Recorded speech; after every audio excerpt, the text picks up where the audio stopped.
1절부터 16절까지 제가 한 절, 여러분이 한 절 교독합니다. 구약성경 355페이지입니다. 여호와께서 주위의 모든 원수들로부터 이스라엘을 쉬게 하신 지 오랜 후에 여호수아가 나이 많아 늙은지라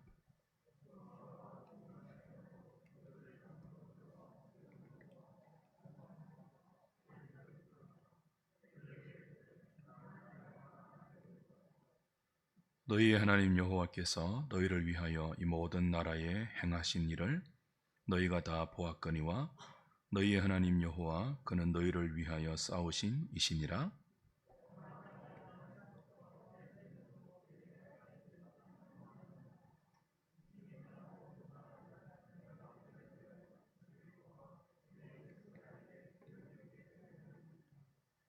너희의 하나님 여호와 그가 너희 앞에서 그들을 쫓아내사 너희 목전에서 그들을 떠나게 하시리니 너희의 하나님 여호와께서 너희에게 말씀하신 대로 너희가 그 땅을 차지할 것이라.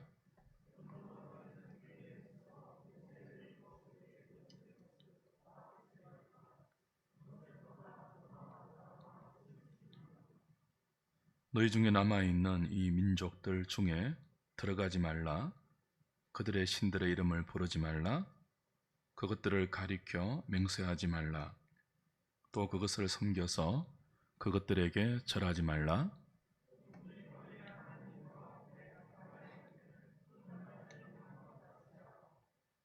이는 여호와께서 강대한 나라들을 너희 앞에서 쫓아내셨으므로 오늘까지 너희에게 맞선 자가 하나도 없었느니라.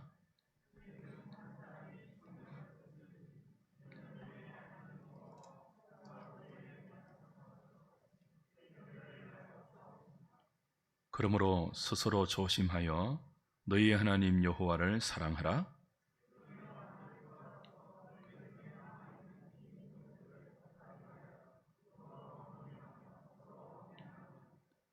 확실히 알라. 너희의 하나님 여호와께서 이 민족들을 너희 목전에서 다시는 쫓아내지 아니하시리니 그들이 너희에게 올무가 되며 덫이 되며 너희의 옆구리에 채찍이 되며 너희의 눈에 가시가 되어서 너희가 마침내 너희의 하나님 여호와께서 너희에게 주신 이 아름다운 땅에서 멸하리라.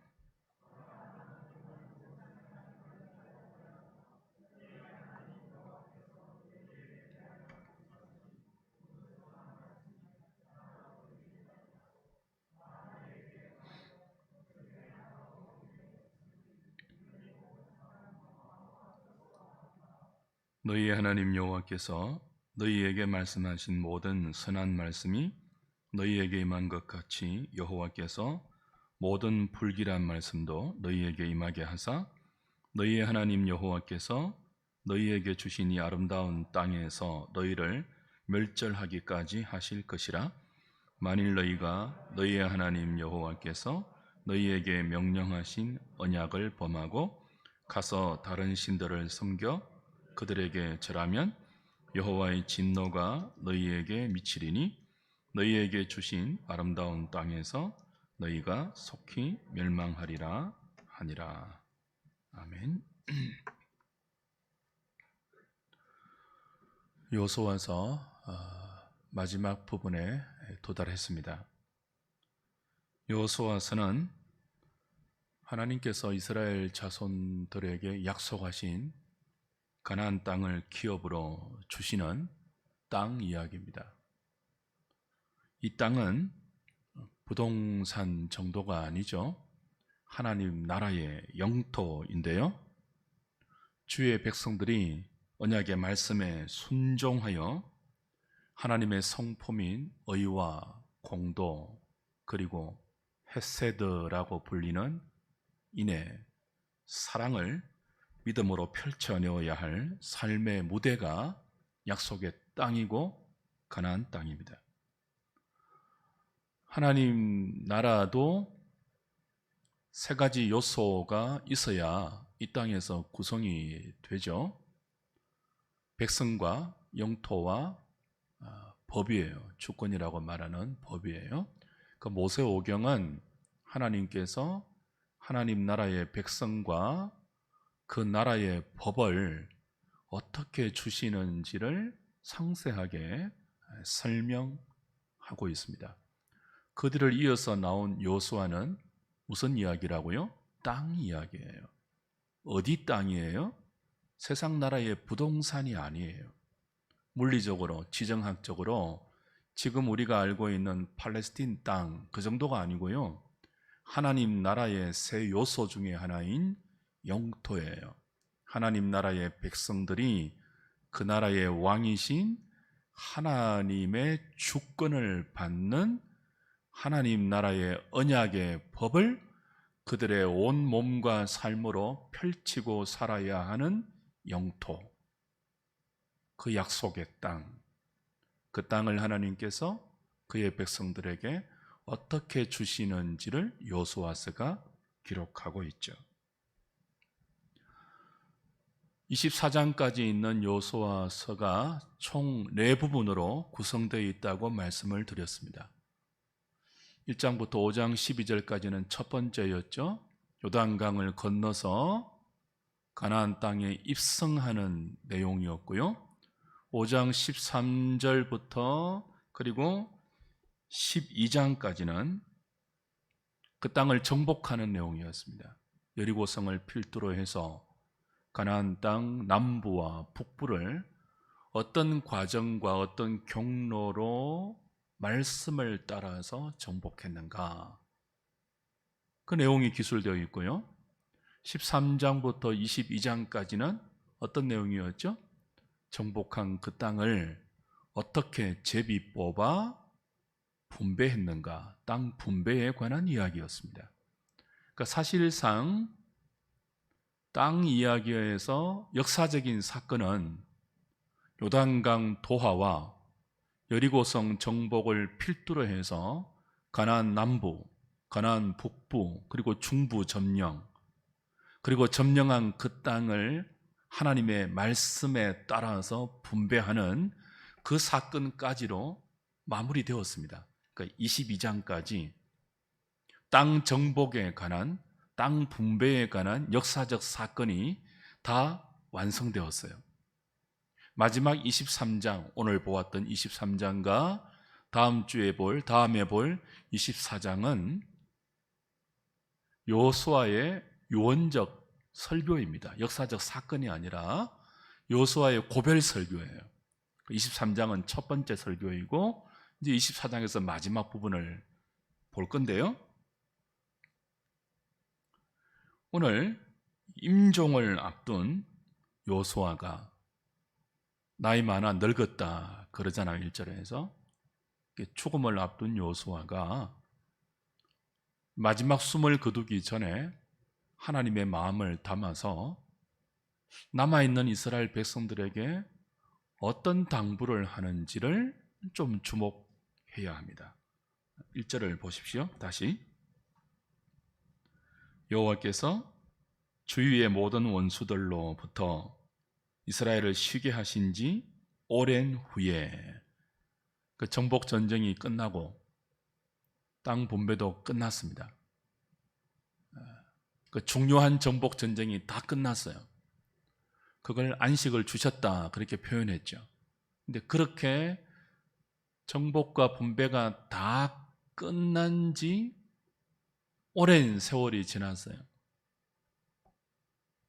그래서 여호수아가 나이 많아 늙었어요. 믿음의 영웅도, 하나님께 쓰임 받았던 선진도 때가 되면 늙죠. 나이 많아요. 죽음의 관문을 통과해서 이제 복된 하나님을 만나야 하는 영광의 순간을 여호수아는 앞에 두고 있습니다.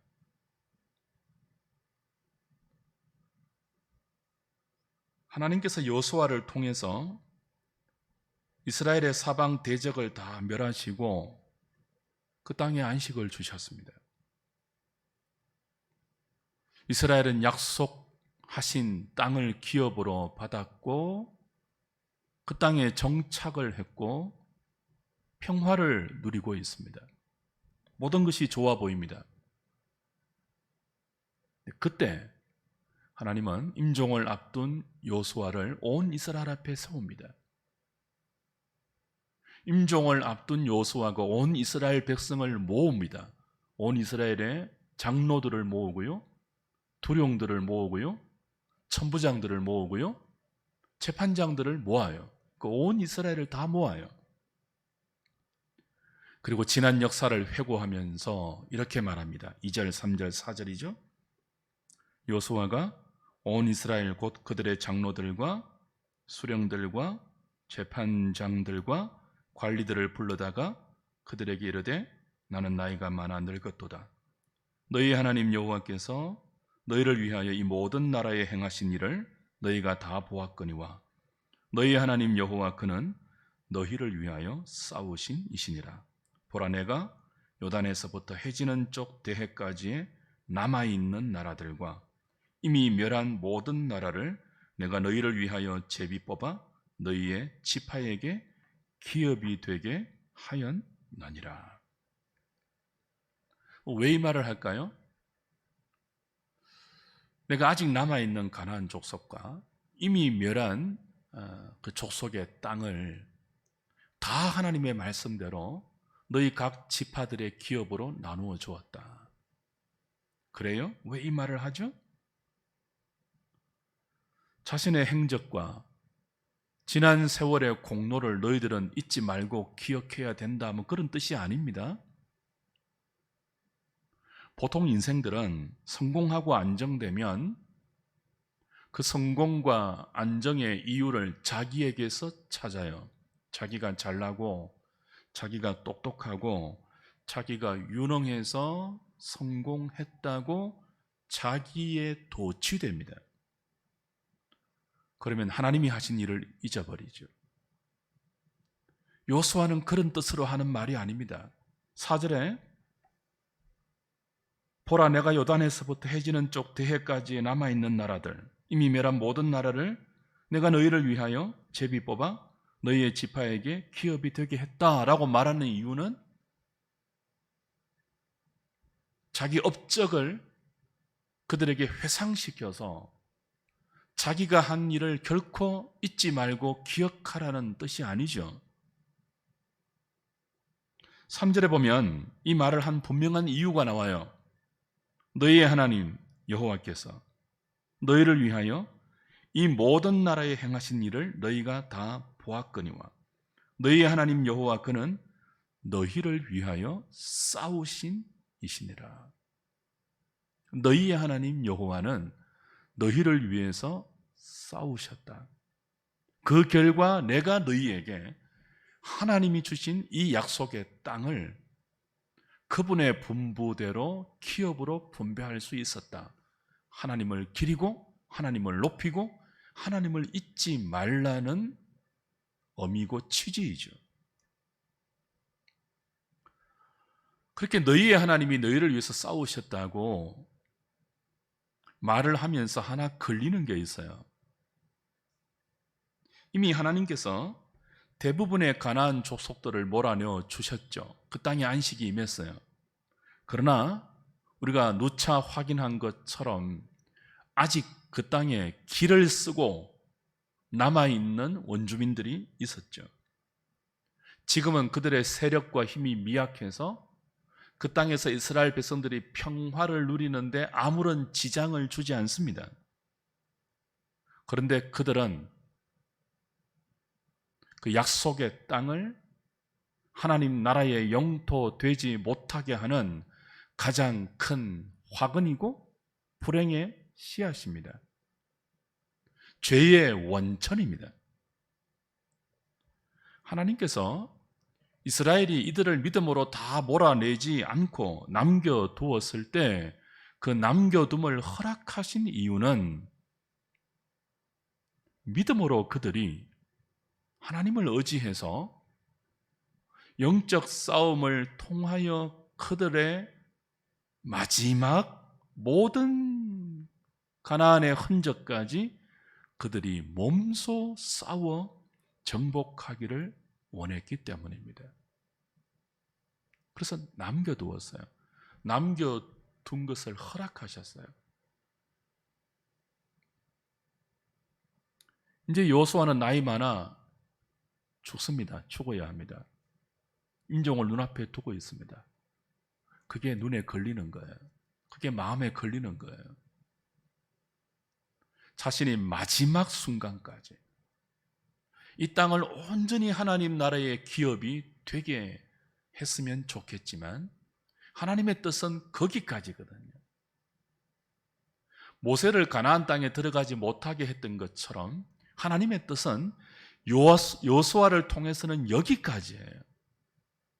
이제는요, 남아있는 그들이 모세도 없고 여호수아도 없는데 그들의 하나님 여호와를 의지해서 여호수아가 행한 것처럼 똑같이 믿음으로 그 땅을 정복해야 합니다.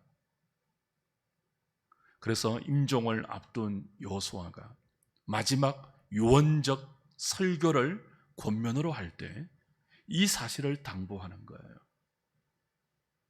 이미 쫓아내어 주신 가나안 족속들처럼 너희들이 남겨놓은 길을 쓰고 버티고 있는 이 족속들도 하나님이 몰아내어 주실 테니까 믿음으로 몰아내어라. 그 당부를 하고 있죠. 그래서 이 유언적 당부에 계속 반복되는 그 표현이 하나 있어요. 너희의 하나님 여호와라는 표현입니다. 23장이 16절까지 있잖아요. 근데 너희의 하나님 여호와가 몇 번 등장하는지 한번 세어보세요. 12번 이상입니다. 거의 각 구절마다 너희의 하나님 여호와가 등장하고요. 그리고 너희는 더 많이 등장해요. 무슨 뜻이에요? 이제 나는 간다. 이제 나는 하나님의 부르심을 받고 너희를 떠나 하나님께로 간다. 그동안 나를 통해서 약속의 땅을 기업으로 주신 하나님께서 이제 모세의 하나님, 나 여호수아의 하나님이 아니고 너희의 하나님이 되어서 너희의 믿음으로 너희와 함께 일하실 테니까 내가 없더라도 그 하나님 신뢰하고 너희의 하나님 여호와를 따라 남아있는 족속을 정복하고 그 땅을 하나님 나라의 온전한 영토 되게 하라. 그 땅에서 너희들이 주의 백성으로 언약의 법을 따라 의와 공도를 행하고 사랑과 인애를 펼쳐라. 그런 뜻으로 너희의 하나님 여호와를 반복하고 있어요. 나는 없어도 하나님은 여전히 너희들의 하나님이다. 모세가 죽었을 때 여호수아도 두려웠고 온 이스라엘도 두려웠습니다. 우리를 이끌던 지도자가 없으니 이제 우리는 어떻게 할꼬? 그때 하나님께서 여호수아에게 뭐라고 말씀했습니까? 내가 모세와 함께 하던 것처럼 여호수아 너와도 함께 하겠다. 하나님은 모세의 하나님만 되시지 않습니다. 여호수아의 하나님 되십니다. 이제 여호수아가 임종을 앞두고 있습니다. 그 바톤이 어디로 넘겨가죠? 모세가 죽었고 여호수아도 죽음을 앞두고 있지만 하나님은 죽지 않으십니다. 여전히 이스라엘의 하나님이 되어서 너희의 하나님이 되어서 너희를 인도하실 테니 그 하나님 사랑하고 그 하나님 신뢰하고 그 하나님 의지하라. 그런 유언이죠.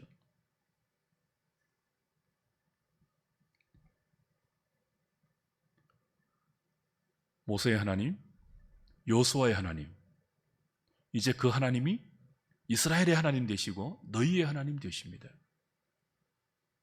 그 이스라엘의 하나님이 우리의 하나님이십니다. 그 하나님이 역사 가운데 어떻게 자기 백성을 위해서 일하십니까? 그 하나님의 일하심을 안다면 그의 백성들은 어떻게 하나님이 허락하신 자신의 땅에서 믿음으로 살아야 합니까? 5절, 6절 보십시오. 너희 하나님 여호와 그가 너희 앞에서 그들을 쫓아내서 너희 목전에서 그들을 떠나게 하시리니 너희의 하나님 여호와께서 너희에게 말씀하신 대로 너희가 그 땅을 차지할 것이라. 6절 같이 봅니다. 그러므로 너희는 다 지켜 행하라. 그것을 떠나 우로나 좌로나 치우치지 말라. 계속 너희의 하나님이 반복되고 있죠? 그러면서 강조하는 중요한 내용이 무엇입니까? 그 너희의 하나님이 너희에게 주신 말씀에 순종해서 그 율법의 말씀을 다 지켜 행하되 좌로나 우로나 좌로나 치우치지 말라 당부하고 있습니다. 이스라엘이 치러야 하는 정복 전쟁은 과거나 지금이나 미래도 동일합니다. 칼과 창과 무기의 전쟁, 군사나 전략과 숫자의 싸움이 아니에요. 믿음의 전쟁이에요. 그 믿음이 뭐죠? 말씀을 바라보고 말씀하신 하나님께 순종하는 믿음이에요. 그 싸움이에요. 모세와 여호수아는 하나님께서 모세를 통해서 주신 율법의 말씀을 다 지켜 행하라고 백성들에게 부지런히 가르쳤고 그렇게 사는 모습을 그들 앞에서 본을 보였습니다. 모세와 여호수아는 좌로나 우로나 치우치지 않는 삶, 그 무엇도 그들의 삶에 하나님 말씀보다 영향을 미치게 하는 것이 없도록 했고 하나님 말씀에 그들의 생명을 붙들어 메웠습니다. 모세도 그렇고요, 여호수아도 그렇고요, 전쟁을 잘하는 군사가 아니었습니다. 그들은 군사 전문가가 아니에요. 전술과 전략의 전문가가 아니죠. 심지어 여호수아는 모세처럼 능력의 지팡이도 없었습니다. 그런데 여호수아가 하나 할 줄 아는 것 있었죠. 여호와의 율법을 주야로 묵상하고 그 율법책을 내 입에서 떠나지 말게 하고 좌로나 우로나 치우치지 말라는 하나님의 말씀을 항상 그의 마음에 담아 그 말씀을 주야로 묵상하는 삶을 살았습니다.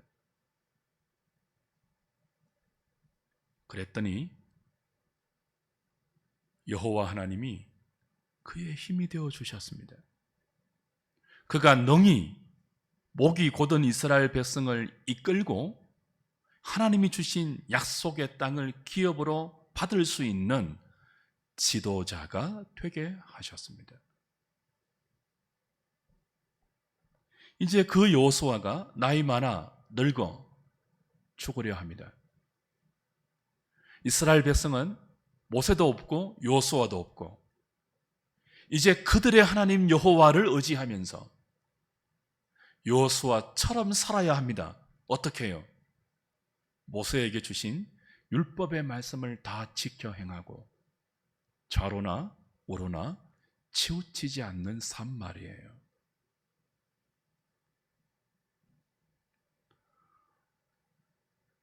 모세가 없어도 여호수아가 없어도 남아있는 이스라엘 백성은 그렇게 살면 됩니다. 모세가 가르쳤던 것처럼 여호수아가 가르쳤던 것처럼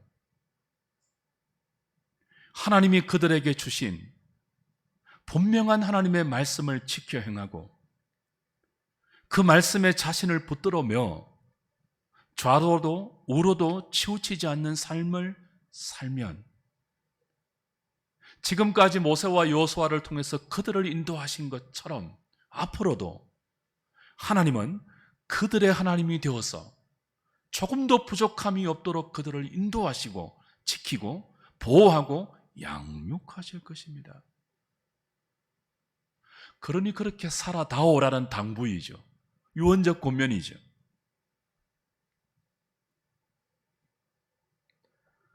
좌로나 우로나 치우치지 않는 것이 뭡니까? 우로 치우치는 것이 뭐예요?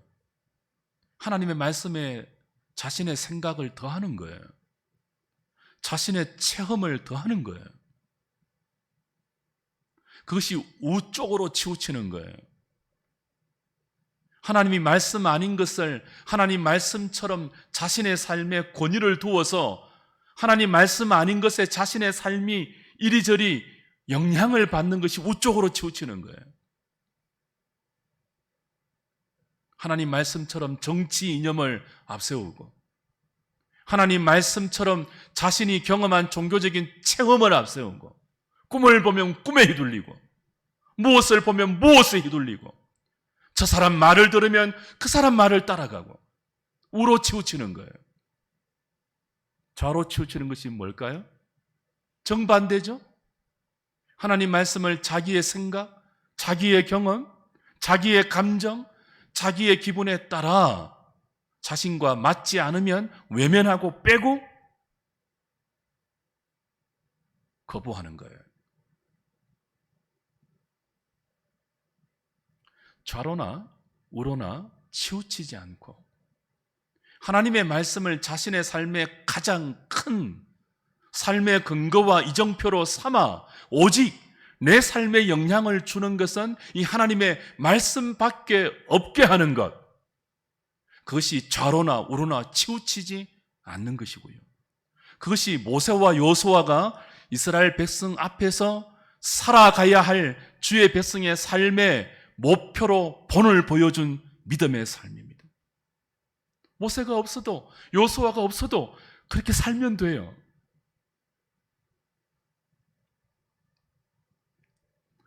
그런데 이게 쉽지 않죠.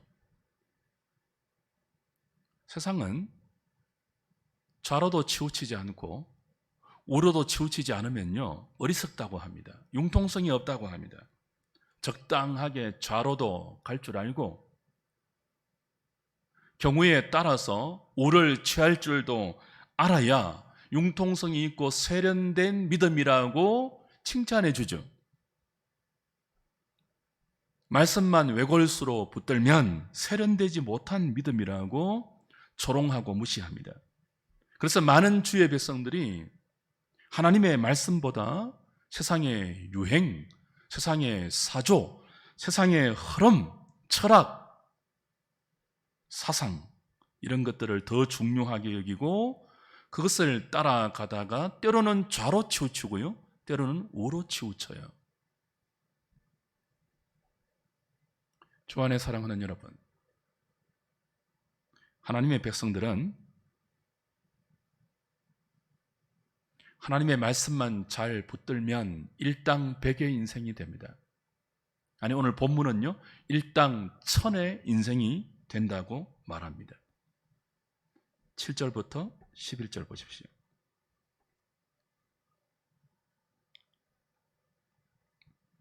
너희 중에 남아있는 이 민족들 중에 들어가지 말라, 그들의 신들의 이름을 부르지 말라, 그것들을 가리켜 맹세하지 말라, 또 그것을 숨겨서 그것들에게 절하지 말라. 오직 너희의 하나님 여호와께 가까이 하기를 오늘까지 행한 것 같이 하라. 이는 여호와께서 강대한 나라들을 너희의 앞에서 쫓아내셨으므로 오늘까지 너희에게 맞선 자가 하나도 없었느니라. 너희 중 한 사람이 몇 명을요? 1000명을 쫓으리니 이는 너희의 하나님 여호와 그가 너희에게 말씀하신 것 같이 너희를 위하여 싸우심이라. 그러므로 스스로 조심하여 너희의 하나님 여호와를 사랑하라. 하나님을 사랑하고 하나님을 사랑해서 그분을 가까이 하고 하나님의 말씀에 순종해서 우상을 멀리하고 여호와 하나님만 섬기는 믿음의 삶을 살면 좌로나 우로도 치우치지 않고 하나님의 율법을 다 지켜 행하는 순종의 삶을 살려고 하면 하나님께서 그들에게 일당백, 더 나아가 일당천을 감당하는 믿음의 군사가 되게 하겠다고 하십니다. 그들의 능력이 출중하고 그들의 지혜와 모략이 뛰어나서가 아니라 그들과 함께 하시는 너희의 하나님 여호와 때문에 너희 한 명이 1000명을 능히 감당할 것이라고 약속해 주십니다. 일당백, 일당천의 인생 상상해 보세요. 여러분 한 명이 100명을 상대해요. 아니, 여러분 한 명이 1000명을 감당해내어요. 여러분이 그런 존재가 된다고 생각해 보세요. 가슴 뛰지 않습니까? 일당백의 인생이 뭡니까? 일당천의 인생이 뭡니까? 재벌이 되어서 100명의 직원을 거느리는 것입니까? 1000명의 직원, 10,000명의 직원들을 내가 먹여 살리는 것입니까? 그 가족들을 내가 기업을 잘해서 내 영향력으로 그들을 다 책임져 주는 것입니까? 그것이 일당백의 인생입니까? 그것이 오늘 여호수아를 통해서 말씀하시는 주의 백성들을 향한 믿음의 약속입니까? 그렇지 않죠. 여기 일당백, 일당천의 약속은 영적인 영향력입니다. 세상의 영향력을 가진, 세상의 힘을 가진 부자와 권력자들을 일컫는 말이 아니죠.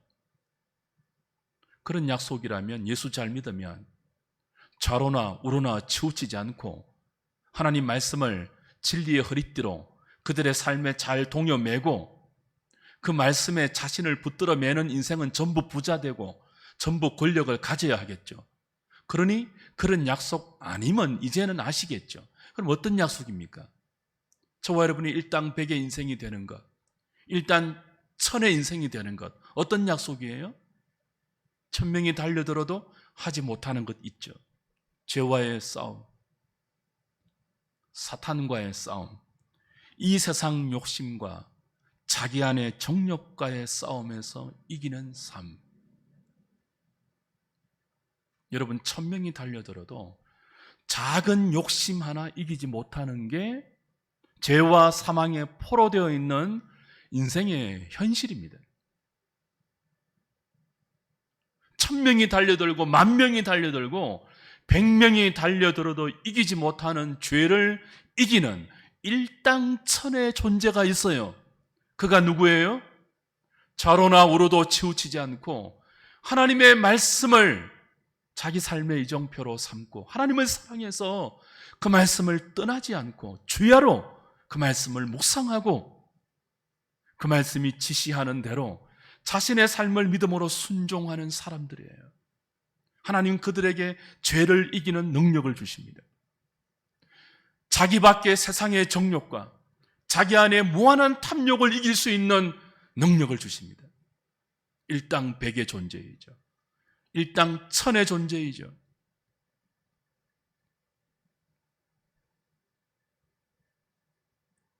그런 저와 여러분 될 수 있기를 바랍니다.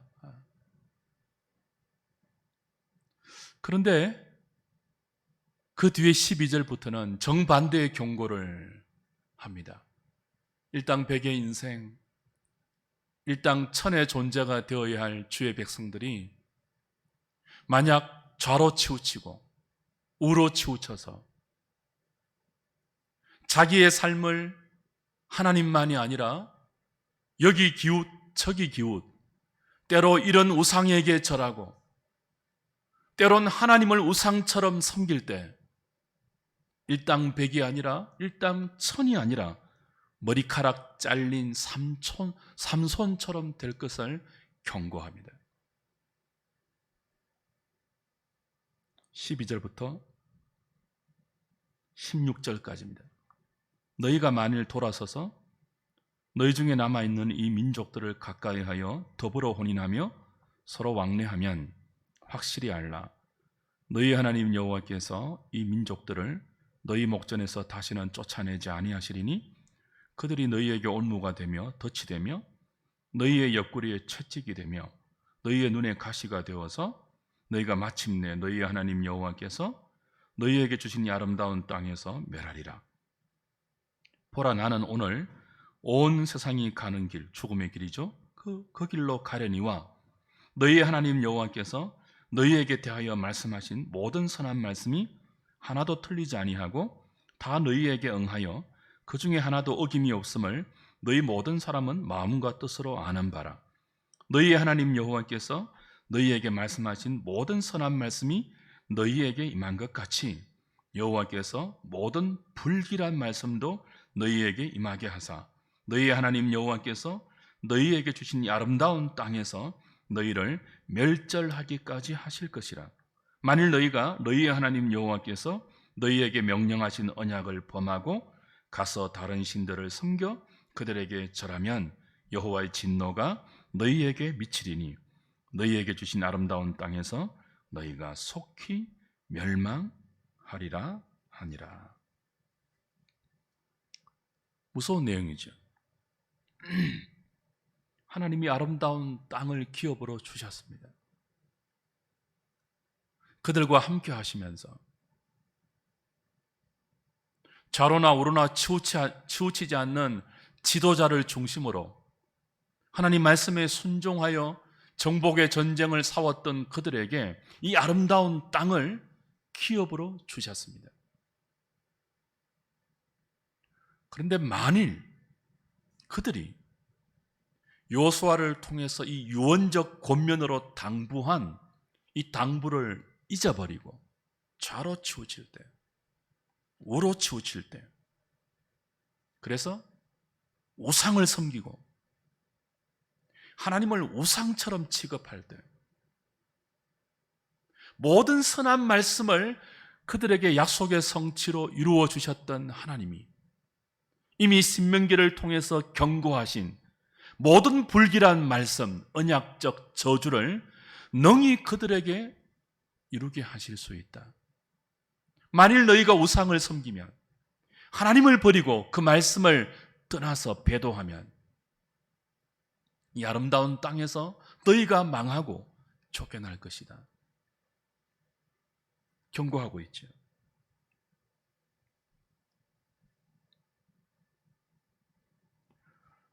왜 여호수아가 죽음을 앞두고 이런 불길한 경고를 할까요? 눈에 선하게 보이기 때문에 그래요. 정말 그렇게 살지 않으면 좋겠지만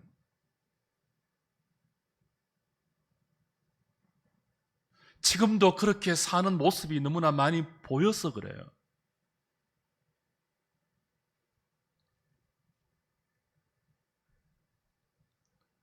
이 자리에 가지 않으려면 이 아름다운 땅을 빼앗기고 하나님이 허락하신 그 아름다운 약속의 기업에서 쫓겨나지 않으려면 처음부터 이 자리에 가지 말아야 하죠. 처음부터 좌로 치우치면 안 돼요. 우로 치우치면 안 돼요. 왜 언약 백성들이 좌로 치우칠까요? 왜 언약 백성들이 우로 치우칠까요? 왜 언약 백성들이 언약의 하나님을 버리고 우상을 섬길까요? 삶에 도움이 되기 때문이죠. 아니, 도움이 된다고 생각하기 때문이죠.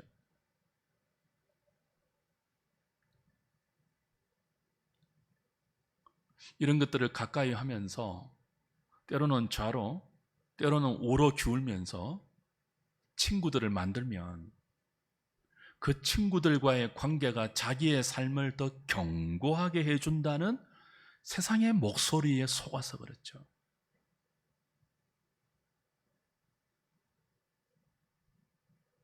그래서 그 관계를 바탕으로 해서 자신의 삶을 세워가기 시작하고 그렇게 해서 꿈꾸는 세상의 성공이 그 사람의 삶의 목표가 되면 이것이 자신의 옆구리에 올무가 되고 가시가 되고 채찍이 되는데도 계속 그 삶을 고집하게 되어요.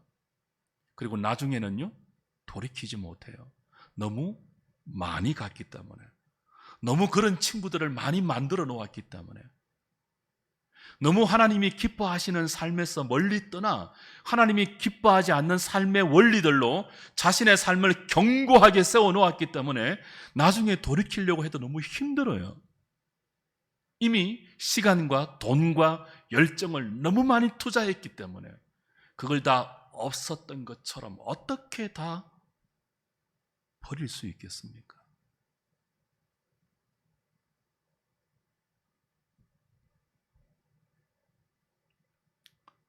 그래서 버리지 못하고 계속 그 삶을 미기적거리고 있으면요, 일당 백, 일당 천의 존재가 되어야 하는 주의 백성들이 머리카락 잘린 삼손처럼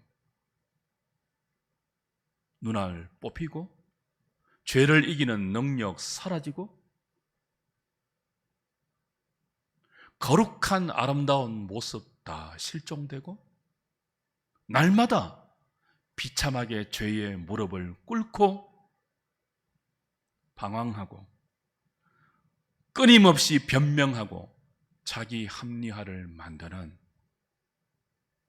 무기력한 교인이 되는 것입니다.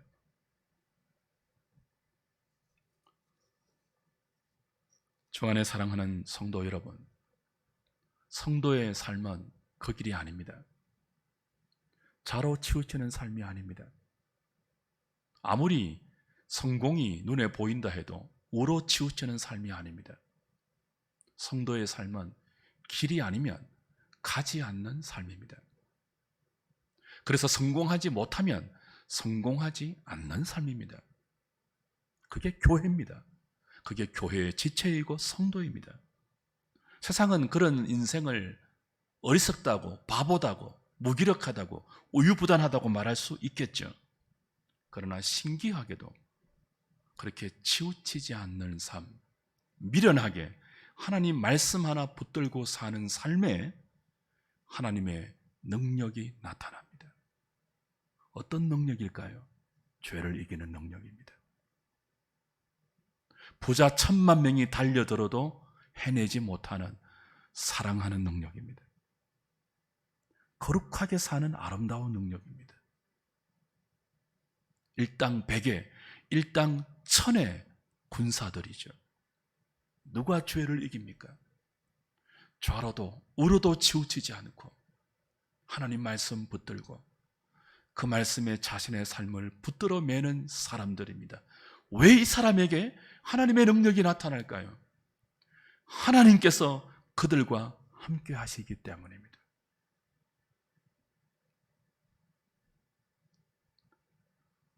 우리는 지금 여호수아의 마지막 임종의 순간에 유언적 당부를 남기고 있는 엄숙한 권면을 듣고 있습니다.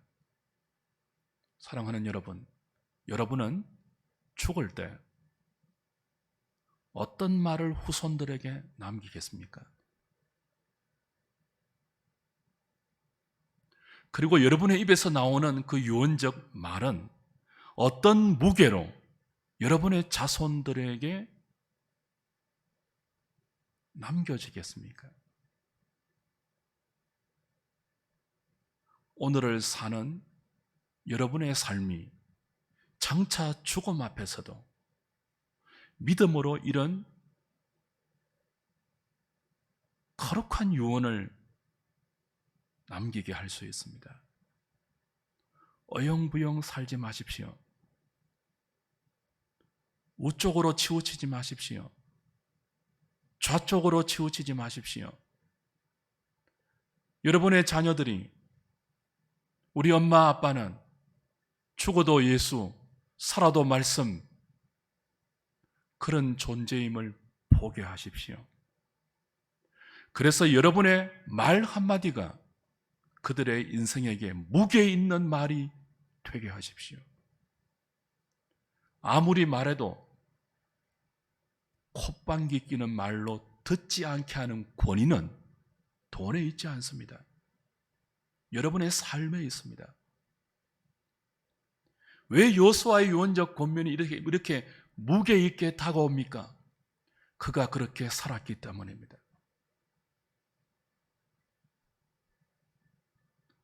지금을 아름다운 믿음으로 살다가 죽을 때도 아름다운 믿음으로 죽을 수 있는 저와 여러분 될 수 있기를 주님의 이름으로 부탁드립니다. 찬송하고 기도하겠습니다.